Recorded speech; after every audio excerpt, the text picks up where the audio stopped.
Originally featured in the July 1996 issue of Guitar World, Metallica, Born Again by Tom Beaujour. 5 years have passed since Metallica released the epic Black Album. During that time, the music world has radically changed, and so has Metallica. When we were making our last record, nobody even knew who the F Kurt Cobain was. Kirk Hammett, at ease in the lounge of the New York City recording studio, where he and the rest of Metallica are rushing to finish their sixth album, Load, is acutely aware of how much the music climate has changed in the 5 years since the band put out their last studio recording. In the late summer of 1991, when Metallica released Metallica, Smelling Like Teen Spirit was still something to be avoided at all costs. A few months later, Nirvana's Nevermind had turned the music world on its head. With its metallic sheen and top dollar production values, Metallica, known as the Black Album to the initiated, stuck out like a sore thumb in grunge's raw sonic landscape. Yet powered by timeless metal anthems like Enter Sandman and The Unforgiven, it sold in excess of 8 million copies, in the process turning Metallica into one of the biggest, if not the biggest, bands in the world. As it turned out, it was also heavy metal swan song, or at least the last recording to be successfully marketed as metal. Today, Metallica stands as the last towering monument to an era marked by bombast and excess.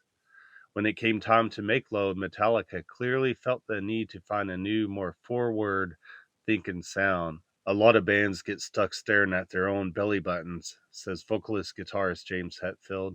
They're like, wow, we made such a good record last time. We've got to keep doing this. We won't do that. The whole point of Metallica is to come up with fresh shit. Perhaps nothing reflects Metallica's embrace of 90s musical values than the band's striking new hairstyles. Although both guitarists are reluctant to attribute significance to the cosmetic change, Metallica's new do's, however, are peanuts compared to the musical makeover undergone by the band. Load is a fiercely modern album, combining the moody melodicism of Seattle's best bands with the skull split and crunch that only Metallica can deliver. It's also the first album in which Hetfield shares rhythm guitar duties with Hammett.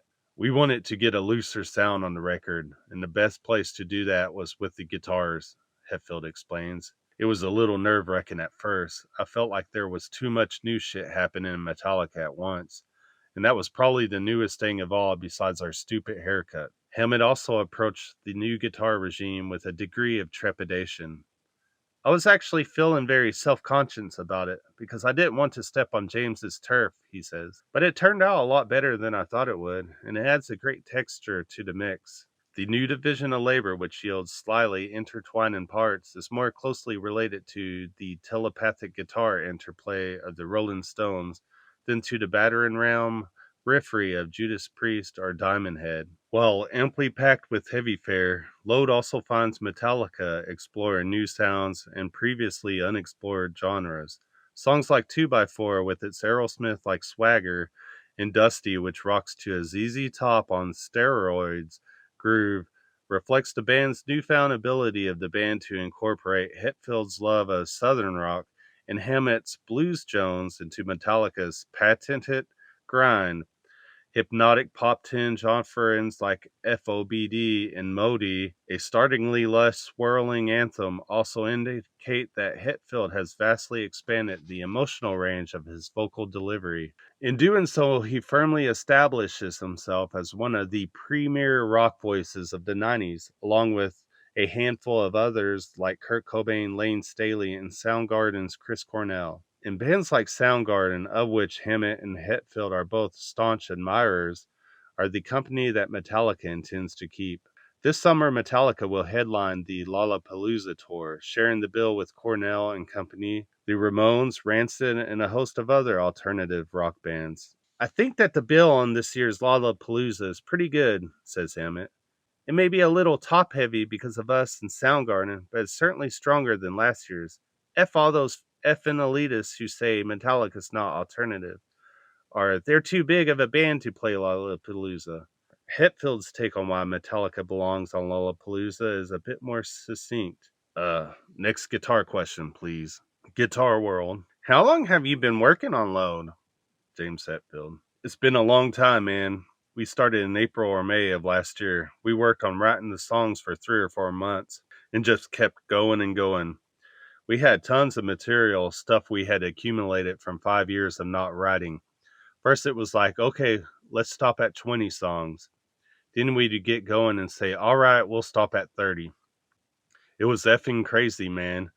All this material had built up on the road. There were bags and bags of tapes with riffs on them. Sifting through all that shit was difficult. Did you record more songs than those that are slated to appear on Load? We recorded quite a few drum tracks, I think 28 in all. We were thinking of doing a double record, but as time went on, we realized that we couldn't tackle all of it at once. We were like 9 months into the recording and weren't even done with half of the songs. It was too hard to focus, too much to swallow. Do you think that you'll use some of the drum tracks on your next record? Oh, definitely. That'd be the next record. The tour for this album is supposed to last 1 year, no more. When we're done with that, we'll go into the studio to finish up the 15 or 16 songs that we've already started. Hopefully, they'll still sound good to us then. If we like them, we like them. If not, we'll revamp them, add to them, or do whatever it takes. But our feeling right now is that there are some good songs waiting to be finished. It sounds like you're eager to accelerate your touring and recording cycle. 5 years between records is too crazy. We don't want to do that anymore. It's getting to be too effing ridiculous. People waiting for new material forever, us touring too long, killing ourselves. We have to shorten these things up. Unfortunately, it's really difficult to shorten the tours. People don't really realize how global the musical market has become. There didn't used to be an effing Indonesia to play. There wasn't a South Africa, an India, or an effing Turkey. Now there is, and we want to be there. We're going to have to miss a lot of places we hit on the last tour in order to be back in a year. The listening public tastes have shifted radically since you made your last album. They're completely shifted since we started writing the songs for this record, Kirk Hammett. In the time between albums, we watched all this shit fly by and wondered, how does Metallica fit into this? And then we realized that we didn't fit into it at all, never have, and never really will. Were you influenced by any of the grunge or alternative music that followed Nirvana's Nevermind down the pipeline? The only real influence that the music I've been hearing has had is that it sparked my interest in all the old shitty sounding electro harmonics and MXR effects pedal that I used to use when I was younger. But I listened to a lot of that Seattle stuff before it became mega popular. When it got that big, I stopped. Sorry, Hetfield to Hammett. Why? Did they suddenly become shitty when they got popular? No, I just felt that I couldn't get away from it. That happened to me when the Black Album got popular. I stopped listening to it. Laugh. That album has sold 8 million albums to date and is still on the charts. What, if any, are the drawbacks of having such a huge hit on your hands? Everything gets so inflated. Everything is more touring, more interviews, more of everything. Everyone wants something, always. They can't just take you for who you are. Luckily for us, success wasn't a night and day thing. We had taken a few steps on our way up, so we were able to handle it mentally. No one in Metallica ended up shooting himself or shooting up or whatever it is people sometimes feel the need to do in these situations. You see it every effing day in this weird ass business. I mean, everyone has their little things that they need to do to release pressure. When you're touring for that long, there's shit that just happens to your head. Sometimes you stray, and hopefully you've got a band that will help you through. We're really lucky to have stuck around this long without having any major crisis. I mean, we've had people die in the band and things like that. Original bassist Cliff Burton was killed in a tour bus accident in 1986. But as far as people pulling and tugging and effing with shit, there haven't been too many problems. It amazes me how certain bands fall apart. It's like, F man, can't you see that shit coming? But sometimes they don't. It's hard to keep a band uniform and still maintain a comfortable degree of individuality. You have to respect each other all the time. When you do get some time off, what do? Do you get as far from music as possible? I go in cycles. I won't bother listening to music for quite a while, and then I'll feel down or shitty or something and realize that it's because I haven't picked up my guitar or played music.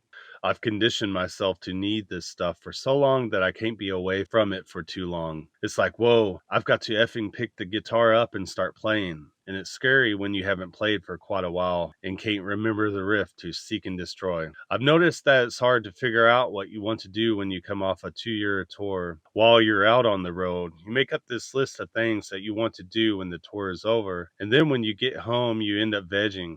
It's a strange feeling to be out on your own again, not to have the Metallica family around you. There's no tour manager to wake me up and tell me to do this or that. It's like, whoa, I have to start doing shit for myself here and deciding what I want to do. And then when I finally get it together and start doing all the shit I plan to, it's time to get back to Metallica again. Sometimes you get torn between the two worlds, especially when you get to our age. You start to develop a family life and get things kind of going. No one in the band is married or has kids or anything, but you have a girlfriend in your little sanctuary at home, and you've got to keep that together. But Metallica is the effing world to me. It always has been, and that's not going to change. Whoever becomes my partner through life has got to deal with that, and I'm married to Metallica. The last two Metallica albums have specific musical agendas, and Justice for All was an exercise in making the complex, challenging arrangements of Ride the Lightning and Master of Puppets to their most elaborate extreme, while Metallica was an exercise in economy. Economy my ass. That was the most expensive record we've ever made, in which you reined in your song structures and focused on crafting more concise rock songs. What were your goals for this album? We wanted to attain a certain degree of looseness with this record. The drums are pretty much as anal as ever, but the vocals and particularly the guitars breathe a lot more. Instead of me playing all of the rhythm guitars and trying to double them as closely as possible, like I'd done on our previous albums, both Kirk and I played contrasting rhythm parts on almost all of the record.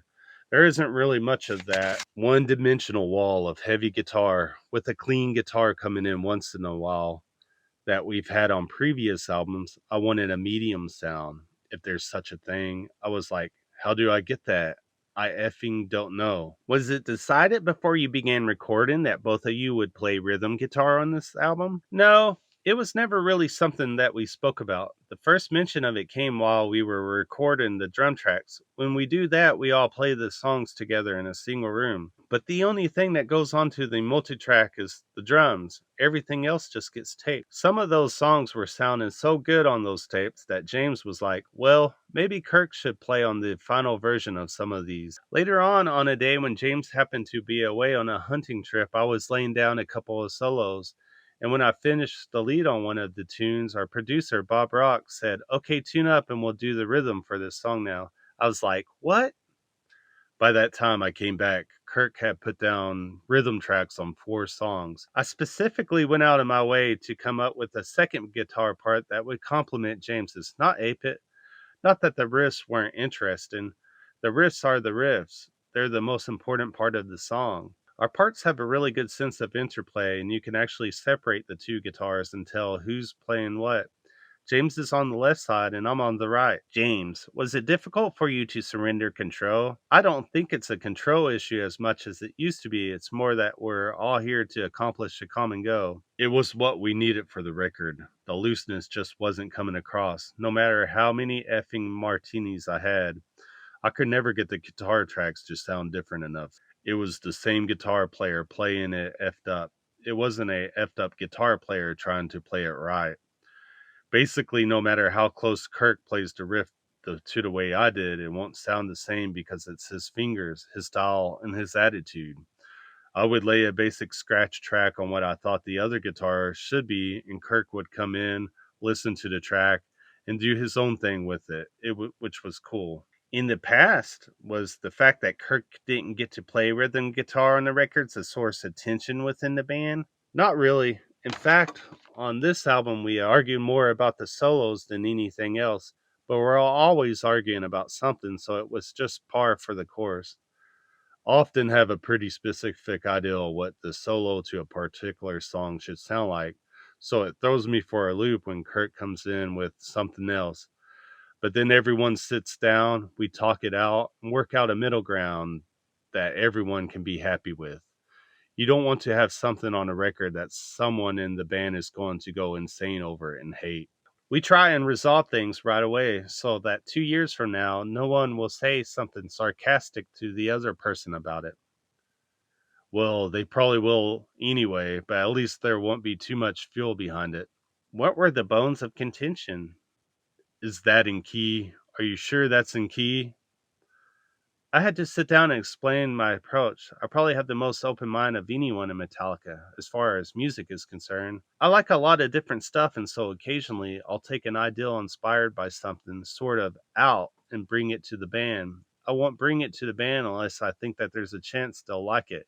And 90% of the time they do, but there's that 10% of the time where they question it. On this album, there was one song which will remain nameless to protect the innocent, where the solo that I played had such a different type of feel that it changed the entire piece of the song. We spent hours debating it and literally had to walk James through every single note. There was something about it that he just didn't like, which he thought might have been a harmonic thing. But then we realized that it was just the general sound of the solo. Then James came up with something like 5 notes that colored what I had played sufficiently to make it work for him too. Your solos on this album are very textured. I would hate to say that I'm bored with the standard rock guitar, but I've done it for 5 years now, and this time I wanted to go in a completely different direction. I wasn't interested in showing off anymore. I wanted to play something that fit the song more like a part than a solo per se, something that had the power to establish a completely different mood in the section of the song that was allocated to me. When I play at home, I have a Lexicon Jammman sampling delay with which I can create loops on which delay or guitar texture. That's why things like the Roland VGA and the guitar synth, both of which I used on Modi, are so interesting to me. They put so many sounds at my disposal. Don't get me wrong, though, I still listen to Jimi Hendrix, Stevie Ray Vaughan, Buddy Guy, Robert Fripp, and Adrian Belew. I'm still way into that type of guitar playing. I just don't feel the need to play that way within the context of Metallica anymore. You've also almost abandoned your wah pedal, which you used on most of the solos on the last album. I didn't notice that until just the other day. I was laying down a wah track and said to Bob, "Guess what? We don't have the problem we had on the last album. You don't have to hide the wah pedal anymore. The slide solo on Bitch is a first for you." We wanted to find something different for that song, not just another guitar solo. The slide was really effective because it's such a new sound for us.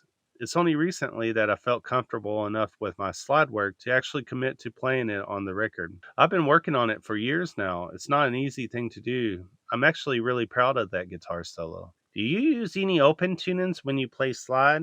Man, that shit just confuses me. When I found out that Dwayne Allman used standard tuning, it really inspired me to work on my slide chops. Before that, I thought that slide players all worked in open G and could use all the tricky tunings. The solo on Bleed and Me also sounds particularly inspired. That's the one lead that I played totally off the cuff. I did 7 or 8 passes and it felt so goddamn good. Every time I finished a tape, Bob would look at me and say, "Wow, it's one of the more typical rock solos on the album." I had the wah pedal going and I was going for a combination of fast playing and long sustained notes. It has everything in there: melody, hooks, rock and roll phrasing, a bluesy vibe, lots of dynamics, and the Hendrixisms that I always try to sneak in there. James, you also play quite a bit of lead guitar and load. Honest to goodness, I don't know anymore. So much different shit has gone on this record as far as laying guitar tracks that I kind of forgot what actually made it into the final mix. I don't feel as possessive about the guitar parts as I have in the past, precisely because there's so much there. I mean, ultimately, it doesn't really matter who played what. The parts are just there to make the songs happen. I mean, at this point, I think that people know we can play. All of Load is tuned down a half step. Tuning down a half step helped a lot of things, like getting the bends going in the riffs. The most fun thing in the world is sitting down with your guitar tuned down a whole step and riffing out.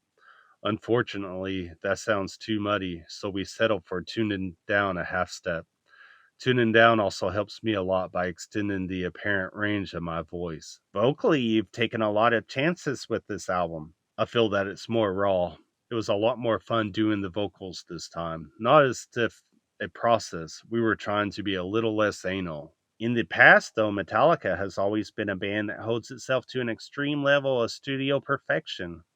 There's still that. There's still a desire for perfection. But this time we let little things go. If the verdict was, well, that thing you sang was a bit pitchy, but it has some major attitude, then F it, let it ride. On the Black Album, the vocals were so in the pocket all the time. I was trapped by the fact that I forced myself to repeat certain phrases exactly every time they occurred within a song. Did you go so far as to use vocal sampling on the last album to ensure that recurring parts would be exactly the same? Well, there were a couple of times where we flew in the background vocals on a chorus or something, just to save the time doing the donkey work. But I didn't feel right about doing even that this time. I sang everything. Believe, and poor Twisted Me, your vocals are distorted. Is there any industrial music influences creeping in there? That's just a good old Shure bullet mic, usually used for harmonica. It's got a distinct sound that you can't do too much to, but it's pretty cool for what it is. But I wouldn't call that an industrial sound or anything. It's just a mic being used for an application it wasn't designed for. The song called out for it. I had always told myself I'm never ever going to use that distorted vocal sound that everyone uses, but it fit lyrically. I've been really focusing on lyricists as opposed to people who just sit down and crank out some words for a song, who write effing poems and then put music to them. I wanted to understand other people's ideals about how to write lyrics. Nick Cave's murder ballads are the coolest, and I dig all of the Tom Waits stuff. I've even listened to some Leonard Cohen. I mean, I hate the effing music, but his lyrics are very cool. You do a lot more acting with your singing. The way we recorded the vocals this time made it a bit easier, not exactly to get into character, but to feel the vocals a bit more than before. All the other times I did vocals, I sat in front of some expensive microphone, stranded out in the cold effing tracking room. There always was a big X on the floor, and I wasn't allowed to move from that spot. This time I thought, I have a great time with the vocals in my studio at home. I F around with them and they come out fine. Why can't we try that here? So we'd take the SM57 or whatever mic we were using, and I would walk around the control room and just yell, and it was fine. It was very liberating not to have to worry about where I had to stand and all this other bullshit. I could just worry about what I was singing. Apparently, Henry Rollins does much the same when he's cutting vocals. He actually has to tape the headphones to his head because he gets so animated. F headphones, man. We've had the big fatties, large studio monitors, cranked. There's a little bleed, but F it. You've got to go for a vibe. Earlier, you referred to a lot of changes happening in Metallica. What, besides the changes in your rhythm guitar approach and your haircuts, were you referring to? In general, there's a looser attitude. Some new things happen with Jason Newsted, bassist. In the past, Lars Ulrich, drummer. And I had the effing shackles on everybody. This time, if we came into the studio and heard Jason laying down some slap bass part on a song, we'd be like, what the F? Okay, let's count to a 10 and hear it in the context of the song. We're open minded here. It was difficult at times. I had noticed over the years how frustrated Jason was musically and how a lot of the stuff he's written isn't getting onto the records. It's also used to really bug me out that he was jamming with all these other bands. He'd make a demo with some friends and somehow it would end up on the radio. And I'd be like, what the F are you doing, Jason? This is Metallica. You can't do that shit. Then I realized that he was doing it because he needs to get his shit out. He wants people to hear his stuff. It's a good creative outlet and completely healthy for him. And ultimately, what's healthy for him is healthy for us. We kept his frustration in mind while we hashed out the parts he put down on the record. Are there specific things on the Black Album that you wanted to improve on Load? The one thing that strikes me about the Black Album when I go back and listen to it is that there isn't enough variation in my tone. I'm kind of stuck with the same sound. And the only variation was a wall pedal here and a wall pedal there, or the minimal tonal variation that you get from tuning down.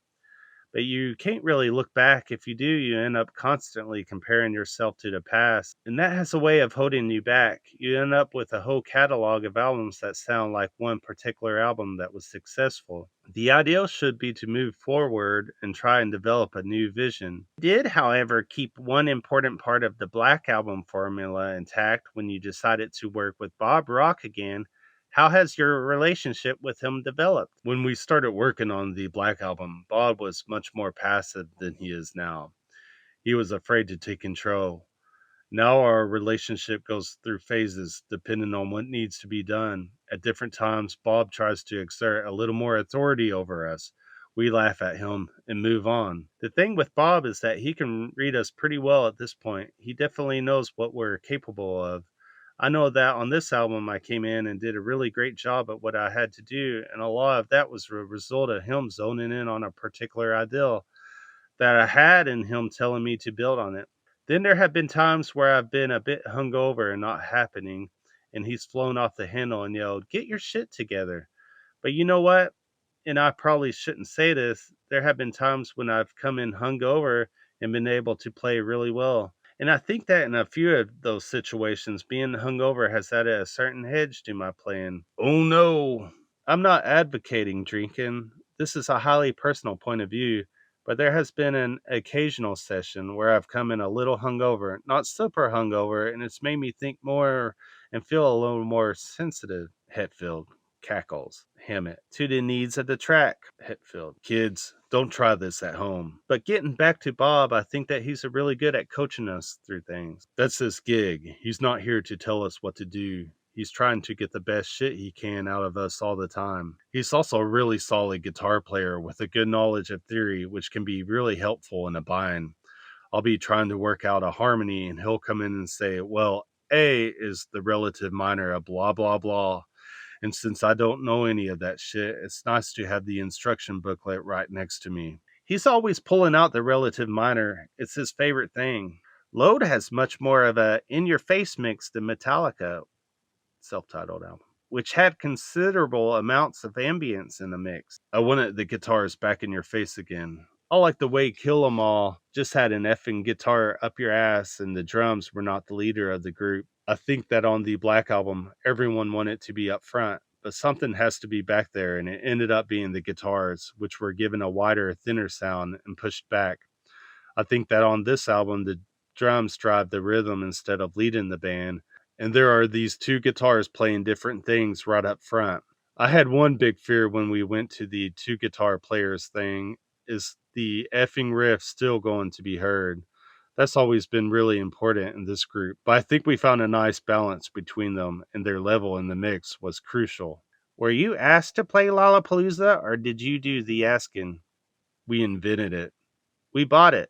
They asked us. We thought about it and said, all right, why the F not? All it is a European style rock festival. We've done festivals all over the world. It's like the Reading Festival, an annual British festival, except that it moves from place to place. We're used to being on different bills with different people. I mean, we played one festival in Belgium where we shared the bill with Neil Young, Lenny Kravitz, Sugar, Sonic Youth, The Levelers, and the Black Crowes. That would never happen in America because those bands mean something completely different over here than they do in Europe. The whole impetus behind Lollapalooza was to do something different and challenging. And I think that the bill with us on it is different and challenging. More recently, they were stuck in a rut where they had to have alternative bands and indie bands. Is it true that you played an important role in selecting the bands for this year's lineup? We did and we didn't. A lot of it has to do with availability. A lot of bands that we wanted were touring on their own. I mean, I would have liked to have Al Green or the Cocteau Twins. We're not picking Lollapalooza. We're not coming in to take it over. We're just going to play. We don't really want to have anything to do with Lollapalooza except play it. Are you looking forward to seeing any of the bands that will be on the bill with you? I like the vibe of Lollapalooza. I've been to every single one. I've actually jammed at a few too. When Ministry was out, I played with them a few times, and I did the same with Primus. I've effing loved Soundgarden since 1985 or 86, and everyone loves the Ramones. I was talking to Johnny Ramone the other day, and he was saying, God dang it, Kirk, I'd already be retired and playing golf in LA if it weren't for you guys calling us up and asking us to do this summer tour. And I said, well, Johnny, there isn't any better way to go.